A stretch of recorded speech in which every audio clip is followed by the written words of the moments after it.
আপুনি মন্দিৰ গোসাই ঘৰ পূজা ঘৰ যতেই নহওক আপুনি যতেই ভগৱানৰ উপাসনা কৰে তাতেই বাৰু এক লোটা জল ৰাখে নেকি সেই এক লোটা জলৰ গুৰুত্ব কিমান বেছি আপুনি জানেনে সেই এক লোটা জলৰ শক্তিৰ বিষয়ে আজি আমি এই ভিডিঅ'টোত আলোচনা কৰিম সেই এক লোটা জল আপুনি আপোনাৰ কল্যাণৰ কাৰণে কেনেদৰে ব্যৱহাৰ কৰিব লাগিব সেই বিষয়েও আজিৰ এই ভিডিঅ'টোত আপুনি জানিব পাৰিব লগতে আমি আপোনাক জনাম সেই মন্দিৰত যিটো পাত্ৰত আপুনি জল ৰাখে সেই লোটা কোনবিধ ধাতুৰ হ'ব লাগে পিতল তাম নে বেলেগ কোনোবা ধাতু বহু মানুহে অজানিতে এই ক্ষেত্ৰত কিছু ভুল কৰে সেই ভুলখিনি আজি দূৰ হ'ব এই ভিডিঅ'টোৰ জৰিয়তে এই ভিডিঅ'টোত লগতে আমি আপোনাক কম এই ভুলবোৰৰ পৰা আপুনি কেনেদৰে বাচি থাকিব পাৰিব কাৰণ কিছুমান ভুলৰ দ্বাৰা আপোনাৰ ক্ষতি আছে কাৰণ মন্দিৰৰ ভিতৰত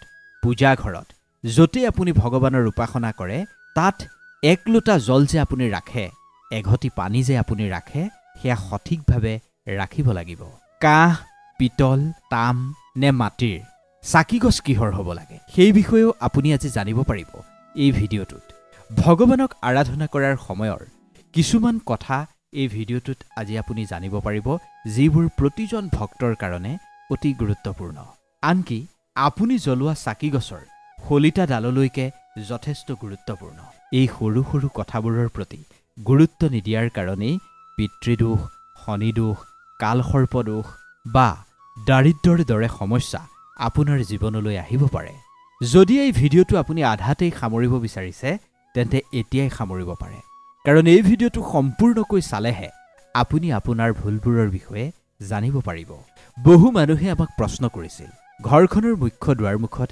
কেতিয়া জল ছটিয়াব লাগে আৰু ইয়াৰ সঠিক সময় কি ঘৰখনৰ মুখ্য দুৱাৰমুখত জল ছটিওৱাৰ পূৰ্বে স্নান কৰাটো জৰুৰী নেকি নে স্নান নকৰাকৈও মুখ্য দুৱাৰত জল অৰ্পণ কৰিব পাৰি ঝাৰু লগোৱাৰ পূৰ্বে জল অৰ্পণ কৰিব লাগে নে ঝাৰু লগাই জল অৰ্পণ কৰিব লাগে সেই বিষয়েও আপুনি জানিব পাৰিব এই ভিডিঅ'টোতেই আৰু এটা প্ৰশ্ন বহুতেই কৰে মহিলাসকলৰ মাহেকীয়া হৈ থকাৰ সময়ত ঘৰখনৰ মুখ্য দুৱাৰমুখত জল ছটিয়াব পাৰি নে নোৱাৰি যেতিয়া মুখ্য দুৱাৰমুখত জল আপুনি ছটিয়াব সেয়া ভিতৰৰ পৰা ছটিয়াব নে বাহিৰলৈ ওলাই ছটিয়াব সেই বিষয়েও বহুতৰ মনত কিছু দ্বিধাবোধ আছে ফ্লেট বা বিভিন্ন ভাড়াঘৰত থকা বহু লোকেও এটা প্ৰশ্ন খুবেই কৰে ঘৰখনৰ মূল দুৱাৰমুখত জল ছটিওৱা বা দীপদান কৰাৰ সঠিক নিয়ম কি এই সকলো প্ৰশ্নৰ উত্তৰ আজিৰ এই ভিডিঅ'টোতেই সোমাই আছে এই প্ৰশ্নবোৰৰ আধাৰতেই আজিৰ এই ভিডিঅ'টো আমি প্ৰস্তুত কৰিছোঁ নমস্কাৰ প্ৰিয় দৰ্শক আমাৰ ছেকেণ্ড চেনেল পজিটিভ ভাইবছৰ এটা নতুন ভিডিঅ'লৈ আপোনালোক সকলোকে স্বাগতম জনাইছোঁ সৰ্বপ্ৰথমে আমি জানিম ঘৰখনৰ বাহিৰত বা ভিতৰত চাকি জ্বলোৱাৰ লাভ কি বিশেষকৈ ঘৰৰ বাহিৰত চাকি জ্বলোৱাৰ 5টা ডাঙৰ লাভ আছে সেই লাভকেইটাৰ বিষয়ে জানিলে আপুনিও আচৰিত হ'ব ভগৱানৰ পূজাত এগছি চাকি জ্বলোৱাৰ মহত্ব বা গুৰুত্ব কিমান সেয়াটো সকলোৱে জানে হিন্দু ধৰ্মত বিশুদ্ধ ঘি আৰু মিঠাতেলৰ চাকি জ্বলোৱাটো খুবেই ভাল বুলি বিশ্বাস কৰা হয় লগতে তিলতেলৰ চাকিও বহুতেই জ্বলোৱা দেখা যায় কিন্তু ভগৱানৰ সন্মুখত এগছ চাকি জ্বলোৱাটো কেৱল যে পূজাৰ নিয়ম তেনেকুৱা নহয় ঘৰখনৰ ভিতৰ বা বাহিৰত চাকি জ্বলোৱাৰ বিভিন্ন লাভালাভ আছে চাকিগছি জ্বলালে যে কেৱল এক ইতিবাচক শক্তিৰেই উৎপন্ন হয় তেনেকুৱা নহয় ইয়াৰ লগতে 5টা ডাঙৰ লাভ ভক্তই লাভ কৰে আহক তেন্তে জানি লওঁ এই 5টা লাভৰ বিষয়ে 1 নম্বৰ ঘৰৰ ভিতৰত চাকি জ্বলালে পৃথিৱীৰ পৰা অন্ধকাৰ দূৰ হয় ঘৰখনত চাকি জ্বলালে যে কেৱল ঘৰখনৰ অন্ধকাৰেই দূৰ হয় তেনেকুৱা নহয় ইয়াৰ লগতে ঘৰখনত থকা যি নিগেটিভ শক্তি সেয়াও বাহিৰ হৈ যায় চাকিগছি লগোৱাৰ ফলত য'ত চাকি জ্বলে তাতেই পজিটিভ শক্তি থাকে য'তেই পজিটিভ শক্তি আছে তাতেই ভগৱানে বাস কৰে এইটোৱেই হৈছে এক স্বাভাৱিক প্ৰক্ৰিয়া সেইবাবে সন্ধিয়া হোৱাৰ পূৰ্বেই চাকিগছ জ্বলোৱাটো খুবেই শুভ বুলি গণ্য কৰা হয় মিঠাতেলেৰে জ্বলোৱা চাকিগছ নুমাই যোৱাৰ পিছতো তাৰ শক্তি বহু সময়লৈকে থাকি যায় শুদ্ধ দেশীয় ঘিউৰে জ্বলোৱা চাকিগছৰ শক্তি 4 ঘণ্টা পৰ্যন্ত থাকে বুলি কোৱা হয় অৰ্থাৎ 4 ঘণ্টা জুৰি বাতাবৰণ পজিটিভ কৰি ৰাখে সেই চাকিগছিয়ে ইয়াৰ পিছত চাকি জ্বলোৱাৰ বৈজ্ঞানিক লাভ যেতিয়া ঘৰত বিশুদ্ধ দেশীয় ঘিউ বা মিঠাতেলৰ চাকিগছ জ্বলে, তাৰ সেই ধোঁৱাৰ পৰা ঘৰখনৰ বাতাবৰণত এক সাত্বিকতা আহে। এই ধোঁৱাই ক্ষতি কৰা সেই কণাবোৰ নষ্ট কৰি পেলায় আৰু বাতাবৰণ একেবাৰে পবিত্ৰ কৰি পেলায়। নম্বৰ 3, সুখ সমৃদ্ধিয়ে বাস কৰিব আপোনাৰ ঘৰত। যিখন ঘৰত ভগৱানৰ সন্মুখত চাকি জ্বলোৱা হয়, সেইখন ঘৰত মা লক্ষ্মীৰ অসীম কৃপা থাকে। এনেকুৱা ঘৰতেই সুখ সমৃদ্ধিয়ে বাস কৰে। চাকিগছ পূব দিশত ৰাখিলে ব্যক্তিৰ দীৰ্ঘায়ু হয়। চাকিগছে যে কেৱল অন্ধকাৰ দূৰ কৰে তেনেকুৱা নহয়, আমাৰ জীৱনটো পোহৰৰ ফালে লৈ যায় এই চাকিগছে। চাকিগছ উত্তৰ দিশত ৰাখিলে ধন সম্পত্তি বৃদ্ধি হয় মানুহৰ। 4 নম্বৰ, বেমাৰ আজাৰ দূৰত ৰখাৰ ক্ষেত্ৰত সহায় কৰে চাকিগছে। ঘৰখনত চাকি জ্বলালে বেমাৰ আজাৰ ঘৰখনলৈ আহিব নোৱাৰে। পৰিয়ালৰ সকলো সদস্যৰে স্বাস্থ্য লাভ হয়। বিশেষকৈ এই চাকিগছৰ লগত যদি এটা লঙো জ্বলাই দিয়া হয়, তেন্তে তাৰ প্ৰভাৱ দুগুণ পৰ্যন্ত হৈ পৰে। 5 নম্বৰ, শুভ শক্তিবোৰক আকৰ্ষিত কৰে নিজৰ ফাললৈ। সনাতন ধৰ্মই বিশ্বাস কৰে, যিখন ঘৰত প্ৰতি পুৱা বা গধূলি চাকিগছ জ্বলে ভগৱানৰ চৰণত, সেইখন ঘৰক কেতিয়াও হেনো দৰিদ্ৰতাই স্পৰ্শ কৰিব নোৱাৰে। এনেকুৱা ঘৰেই অশুভ শক্তিবোৰক আকৰ্ষিত কৰে, যিখন ঘৰত এগছিও চাকি নজ্বলে গোটেই দিনটোত। এইবাৰ আপোনাক ক'ম, ঘৰখনৰ মুখ্য দুৱাৰমুখত জল ছটিওৱাৰ সঠিক সময় আৰু সঠিক বিধি কি। যদি ঘৰখনৰ মুখ্য দুৱাৰমুখত আপুনি জল ছটিয়াব বিচাৰিছে বা সেই পৰম্পৰা আপোনাৰ ঘৰখনত আছে, তেন্তে এটা কথা চাগে আপুনি নিশ্চয় জানে। যদি নাজানে, তেন্তে এই কথাটো আপুনি গুৰুত্ব সহকাৰে শুনি লওক। যেতিয়া আপুনি ৰাতি শুব, শোৱাৰ পূৰ্বে এটা পাত্ৰত ঘৰখনৰ মূল দুৱাৰমুখত পুৱা ছটিয়াবৰ কাৰণে সেই পানীখিনি জমা কৰি থ'ব। তাম, পিতল, ষ্টীল, মাটিৰ যিকোনো পাত্ৰ আপুনি ল'ব পাৰে। সেই পাত্ৰত জলখিনি ভৰাই ৰাখিব। যদি আপোনাৰ ঘৰখনত গংগাজল আছে, তেন্তে যিটো পাত্ৰত পানী ল'ব তাত সামান্য পৰিমাণৰ গংগাজলো দিব, কাৰণ আজিকালি গংগাজল বজাৰত উপলব্ধ হয়েই। যদি গংগাজল নাই, তেতিয়াও কোনো কথা নাই, বিশুদ্ধ পানী ল'ব সেই পাত্ৰটোত। সেই জলভৰ্তি পাত্ৰভাগ আপুনি ঘৰৰ পাকঘৰত ৰাখি থওক। পুৱা শুই উঠিয়েই সেই পাকঘৰত ৰাখি থোৱা জলভৰ্তি পাত্ৰটো হাতত ল'ব আৰু সেই জলখিনি ঘৰখনৰ মূল দুৱাৰমুখত ছটিয়াব। ঘৰখনৰ মুখ্য দুৱাৰত পুৱা শুই উঠিয়েই পোনপ্ৰথমেই সেই জল ঘৰখনৰ মূল দুৱাৰমুখত ছটিয়ালে ঘৰখনৰ সকলো সমস্যা দূৰ হয় বুলি গভীৰভাৱে বিশ্বাস কৰা হয়। যদি নিগেটিভ শক্তি, মানসিক অশান্তি, আৰ্থিক দুৰৱস্থা বা বাস্তুদোষৰ সৈতে যুঁজি আছে, তেন্তে এই উপায়টোৱে আপোনাক সহায় কৰিব। পাকঘৰত ৰখা সেই জল যেতিয়া আপুনি ঘৰৰ মূল দুৱাৰমুখত ছটিয়াব, ঘৰখনৰ সকলো সমস্যা নোহোৱা হৈ পৰিব। কেৱল যে বাস্তুদোষ বা নিগেটিভ শক্তিৰ পৰা আপোনাক এই উপায়ে বচাব তেনেকুৱা নহয়, বিভিন্ন তন্ত্ৰ মন্ত্ৰ বা বেয়া নজৰৰ পৰাও এই উপায়ে আপোনাৰ ঘৰখন ৰক্ষা কৰিব। এই কামটো যদি আপুনি নিয়মিত কৰে, তেন্তে ঘৰখনত সুখ, শান্তি, সমৃদ্ধি বৰ্তি থাকে। লগতে ঘৰখনৰ সদস্যকেইজন বেমাৰ আজাৰৰ পৰাও বাচি থাকিব পাৰিব। মনত ৰাখিব, এই জল সূৰ্য উদয় হোৱাৰ পূৰ্বে আপুনি মুখ্য দুৱাৰমুখত ছটিয়াব লাগিব। যদি সূৰ্য উদয় হোৱাৰ পিছত আপুনি ঘৰখনৰ মূল দুৱাৰমুখখন অন্য জলেৰে ধুব বিচাৰে, তেন্তে তাতো কোনো সমস্যা নাই। কিন্তু পাকঘৰত ৰখা এই বিশেষ জল আপুনি সূৰ্য উদয় হোৱাৰ পূৰ্বেই ঘৰৰ মূল দুৱাৰমুখত ছটিয়াব লাগিব। এতিয়া বহুতৰে হয়তো মনত প্ৰশ্নৰ সৃষ্টি হৈছে, এই জল ছটিওৱাৰ সময়ত স্নান কৰিব লাগিবনে, মানে গা ধুব লাগিবনে, নে স্নান নকৰাকৈ আপুনি সেই জল ছটিয়াব পাৰিব? চাওক, যি জল আমি সূৰ্য উদয়ৰ পূৰ্বে ঘৰখনৰ মূল দুৱাৰমুখত ছটিয়াম, এয়া হৈছে এটা গুৰুত্বপূৰ্ণ উপায়। এই জল ছটিওৱাৰ কাৰণে আপুনি স্নান নকৰিলেও হ'ব। পুৱা সোনকালে উঠিব, মানে সূৰ্য উদয়ৰ পূৰ্বে উঠিব আৰু প্ৰথমেই পাকঘৰলৈ যাব আৰু আগদিনা ৰাতিয়েই পাকঘৰত ৰাখি থোৱা সেই জলভৰ্তি পাত্ৰটো ল'ব আৰু ঘৰৰ মূল দুৱাৰমুখখনলৈ যাব। দুৱাৰখন খুলিব আৰু সেই জল মূল দুৱাৰমুখত ছটিয়াব। জল ছটিওৱাৰ সময়ত ভগৱানক স্মৰণ কৰিব, মা লক্ষ্মীক প্ৰাৰ্থনা জনাব। বিশ্বাস কৰা হয়, প্ৰতি পুৱা মা লক্ষ্মী হেনো প্ৰতিখন ঘৰৰ দুৱাৰমুখলৈ আহে।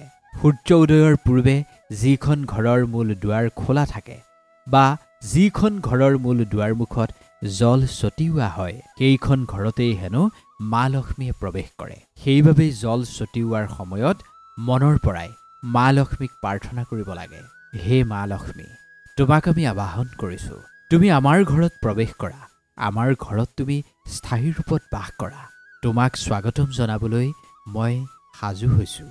গতিকে স্নান নকৰাকৈও আপুনি ঘৰৰ মূল দুৱাৰমুখত জল ছটিয়াব পাৰিব।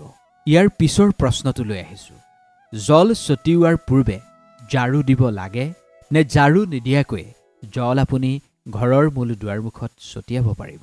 ইয়াৰ স্পষ্ট উত্তৰ হৈছে ৰাতিপুৱা সূৰ্য উদয়ৰ পূৰ্বে সোনকালে উঠি প্ৰথমে পাকঘৰলৈ যাব লাগে, জল ভৰ্তি লোটা ল'ব লাগে আৰু ঘৰৰ মূল দুৱাৰমুখত ছটিয়াব লাগে। ইয়াৰ পিছত আপুনি ঝাৰু দিলেও হ'ব।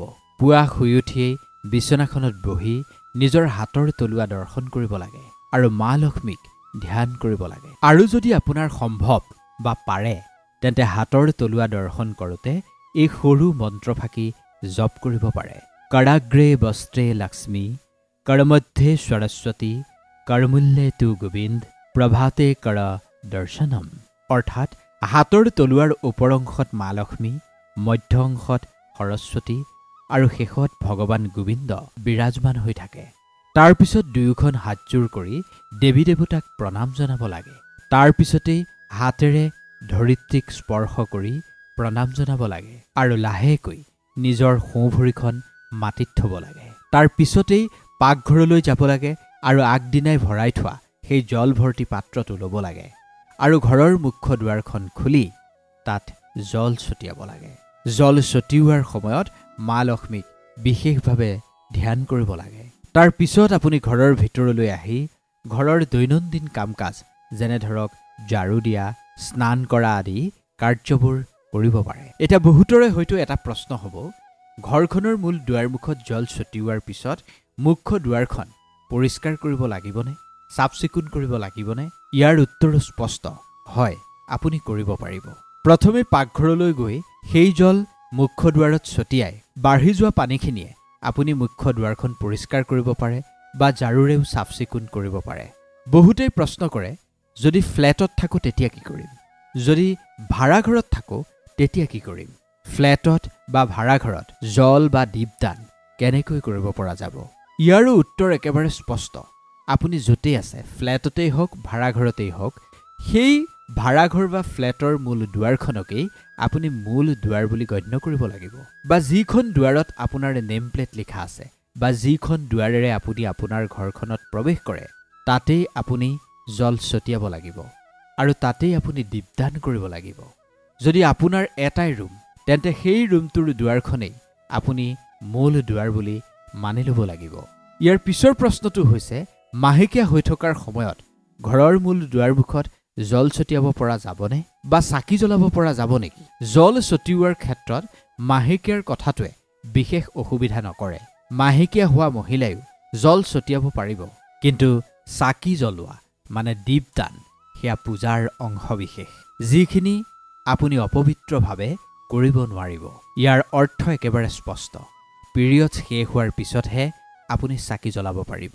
ইয়াৰ পিছত বহুতেই সোধে, মন্দিৰ বা পূজাঘৰ বা গোসাঁই ঘৰত জল ৰখাটো জৰুৰী নে জল নাৰাখিলেও হ'ব? আৰু মন্দিৰ, পূজাঘৰ, গোসাঁই ঘৰত ৰখা সেই লোটা জলেৰে কি কৰিব পৰা যায়? শাস্ত্ৰৰ মতে ঘৰৰ মন্দিৰ, পূজাঘৰ, গোসাঁই ঘৰত 1 লোটা জল ৰখাটো খুবেই জৰুৰী। যেতিয়া আপুনি পূজা কৰে, মন্ত্ৰ জপ কৰে, ভগৱানক প্ৰাৰ্থনা কৰে, তেতিয়া সেই সকলোৰে শক্তি সেই জলত নিহিত হৈ পৰে। সেইবাবেই মন্দিৰত জল ৰখাটো অতি আৱশ্যক। পুৱা ভগৱানক প্ৰাৰ্থনা পূজা কৰাৰ সময়ত 1 লোটা জল মন্দিৰত ৰাখিবই লাগে আৰু চাকি জ্বলাব লাগে। এয়া অগ্নি আৰু জলৰ সন্তুলনৰ প্ৰতীক। পূজা শেষ হোৱাৰ পিছত এই জলৰ ব্যৱহাৰ সঠিক কামত কৰিব লাগে, যেনে ধৰক গছৰ গুৰিত দিয়া বা ঘৰখনত ছটিওৱাৰ ক্ষেত্ৰত সেই জল ব্যৱহাৰ কৰিব লাগে। এই জলে ঘৰখনৰ পজিটিভ শক্তি বৃদ্ধি কৰে। পুৱা পূজাৰ সময়ত আমি মন্দিৰত জল ৰাখোঁ। পিছদিনা যেতিয়া আপুনি পূজা কৰিবলৈ যাব, সৰ্বপ্ৰথমে সেই জলেই ব্যৱহাৰ কৰিব। আপুনি ঘৰখনৰ প্ৰতিটো কোঠাত সেই জল ছটিয়াব পাৰে। এই জলে আপোনাৰ ঘৰখন একেবাৰে শুদ্ধ কৰি পেলাব, কাৰণ এই জল এক পজিটিভ শক্তিৰে ভৰি আছে। এই উপায়ৰ ফলত বহু বেমাৰ আজাৰ ইতিমধ্যেই দূৰ হয়। যদি এই মহা উপায়েৰে আপুনি ঘৰখনত আমি কোৱাৰ দৰে জল ছটিওৱাৰ কামটো আৰম্ভ কৰে, তেন্তে নিশ্চিতভাৱে আপোনাৰ ঘৰখনৰ বহু সমস্যা দূৰ হৈ পৰিব। কেতিয়াবা বহু চিকিৎসকেও কয় বা ৰোগীয়েও কয় দৰৱে একোতেই কাম দিয়া নাই। তেনে ক্ষেত্ৰত দৰৱৰ লগতে এই জল যদি অকণমান সেই চিকিৎসাধীন হৈ থকা ব্যক্তিজনক খুৱাব পৰা যায়, তেন্তে ভগৱানে তেওঁক যথেষ্ট সহায় কৰে। তেতিয়া ঔষধ পাতিৰ প্ৰভাৱ খুব সোনকালেই পৰে। যদি পৰিয়ালত হাই কাজিয়া সংঘাত আদি আছে, তেন্তে আপুনি সেই জল সামান্য পৰিমাণে খাব পাৰে। এই কাৰ্যৰ দ্বাৰা ঘৰখনলৈ শান্তি আৰু সমন্বয় আহে। যদি আপোনাৰ কিবা ব্যৱসায় আছে বা দোকান আছে, তেন্তে এই জল সামান্য পৰিমাণে সেই প্ৰতিষ্ঠানতো ছটিয়াব লাগে, কাৰণ এই জল বহুত বেছি পজিটিভ শক্তিৰে ভৰপূৰ। এতিয়া আমি কথা পাতিম আটাইতকৈ গুৰুত্বপূৰ্ণ বিষয়টোৰ ওপৰত। মন্দিৰত 1 লোটা জল কিয় ৰখা হয়? জলক অমৃত বুলি কোৱা হয়। এই জলে দেৱী দেৱতাৰ কাৰণে বিশেষ গুৰুত্ব ৰাখে। আপুনি যেনেদৰে সদায় পুৱা গধূলি ভোজন কৰে, তেনেদৰে মন্দিৰত 1 লোটা জল ৰখাটো অতি জৰুৰী বা গুৰুত্বপূৰ্ণ। যেতিয়া আমি ভগৱানৰ পূজা কৰোঁ, তেতিয়া 1 লোটা জল পিতল বা তামৰ পাত্ৰত ৰাখিবই লাগে। এই জল এখন সাগৰৰ দৰে। এই জলে আমাৰ জীৱনৰ দুখ সমাপ্ত কৰাত সহায় কৰে। যদি কোনোবা ব্যক্তিয়ে ভগৱানক নিয়মিত ভোগ অৰ্পণ কৰিব নোৱাৰে বা ভোজন কৰাব নোৱাৰে, তেনে লোকে মন্দিৰত 1 লোটা জল ৰাখিব পাৰে। তেনেকুৱা কৰিলেই তেওঁৰ পূজা সম্পূৰ্ণ হয়, যাতে ভগৱানে সেই জলখিনি গ্ৰহণ কৰে আৰু এই জলৰূপী প্ৰসাদ পিছদিনা আপুনি প্ৰসাদ হিচাপে গ্ৰহণ কৰিব পাৰিব। এটা কথাই মনত ৰাখিব, মন্দিৰত ৰখা জল কেতিয়াও ভুলতো তুলসীত অৰ্পণ কৰিব নোৱাৰিব, কাৰণ এই জল সকলো দেৱী দেৱতাই গ্ৰহণ কৰিছে। মন্দিৰত ৰখা জলৰ বিষয়ে আপোনাৰ মনত যি সংশয় আছিল, মনত যি প্ৰশ্ন আছিল, সেয়া নিশ্চিতভাৱে দূৰ হৈছে বুলি আমি আশা কৰিছোঁ। যদি এতিয়াও আপোনাৰ মনত কিবা প্ৰশ্ন আছে, তেন্তে আপুনি আমাক মুকলিকৈ জনাব পাৰিব। ভিডিঅ'টো কেনে লাগিল সেয়াও জনাব, আৰু এনেকুৱা ধৰণৰ ভিডিঅ' যিমান পাৰে সিমান শ্বেয়াৰ কৰিব, আৰু এনেকুৱা ধৰণৰ ভিডিঅ' প্ৰথম আপুনিয়ে পাবলৈ আমাৰ চেনেলটো ছাবস্ক্ৰাইব কৰি দিবলৈ নাপাহৰিব। ধন্যবাদ।